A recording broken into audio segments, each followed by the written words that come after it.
Hey folks, Dave Hurchin here with the Silver Diamond Homestead. Today we're going to talk about our worms and how do we know that they're healthy, how do we know that they're doing good, or what are some things to look for. Right now I'm going to answer a lot of these questions and I'm going to show you some of the ways to tell if your worms are really happy and they're really doing good. So first thing, we're going to talk about the feeding. When you feed them, and I've got a video out there on how I make my worm food. It's very important you don't mix up the feeding. When I make my mixture up, it's a mixture of several different things. I like to use corn, I like to use soybean hulls, I like to use whatever's in season, whether it's leaves or whether it's grass clippings. I like to mix all them things up. And what's very important is if you get in a tight spot and you got to come up with food fast, or you had to go buy some, which I really hate to do.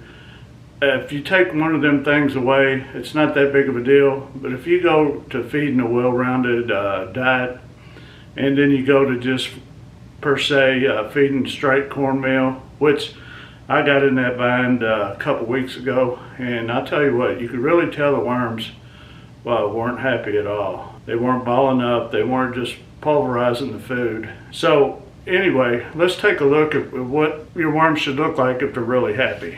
Now see all that movement, see them guys balling up, and I can literally take probably my hand right here, and I mean there's just probably hundreds of worms just right in that area.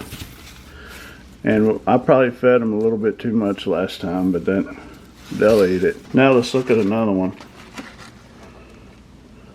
And just see all that movement in there. That just shows you that these guys are really happy. They're really doing good. And like I say here, I mean, just look at that wad of worms. Just right there, right where the food is. Now here, this one's even crazier. Look at that. This is what you should be seeing. Now, this one here, there's a little movement, you can see it, but I can just see right off the bat that this is really dry. Now, just remember, most of your problems are going to be either from your food or from the bedding. The bedding has to be moist, but it doesn't need to be wet. You don't want water pooling at the bottom, causing a bunch of rotting going on. So what you want to do is take your water bottle, give it a really good dousing every couple weeks, and it don't hurt to run your hand through the bedding and see how wet it is actually down at the bottom, because what will happen, you'll spray the heck out of it on top and it won't be wet no more than a half an inch down. So that's one thing to be real wary of. Now let me fill this up. Remember, we don't use any chlorinated water. Now we'll pump this water up real good.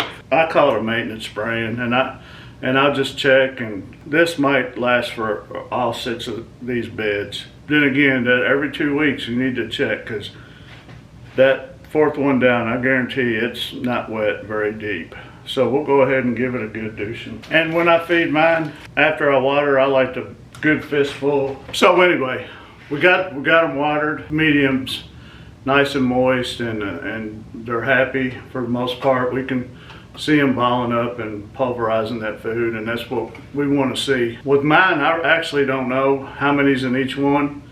So there's a whole different world going on in each of these bins. That's why it's important to check each and every one and not just check one and judge it. And one of these actually was just some that I had took that I couldn't pick out of another bin, and I just started a whole new tray with that. They're actually starting to grow and multiply quite a bit. I just can't stress the importance of checking each one for moisture. The moisture is very important in bins. Now, feeding wise, if you're feeding fruits and vegetables, table scraps, and you get a foul smell, basically you're feeding too much and your food's just rotting before it can be devoured by the worms. So that's an easy fix. Just cut back on your watering. Cut back on your feeding. That'll straighten itself out. Moisture problem will straighten itself out. If it gets dry, what happens? These worms, from my opinion, they'll not ball up as much and they'll spread out, and they're all searching for moisture to maintain life. You're not getting 100% of the what you need to be doing if you're trying to get your castings. That's about the medium is probably 80% of all the problems with the moisture. Too wet, too dry. Food is probably another 10-15%.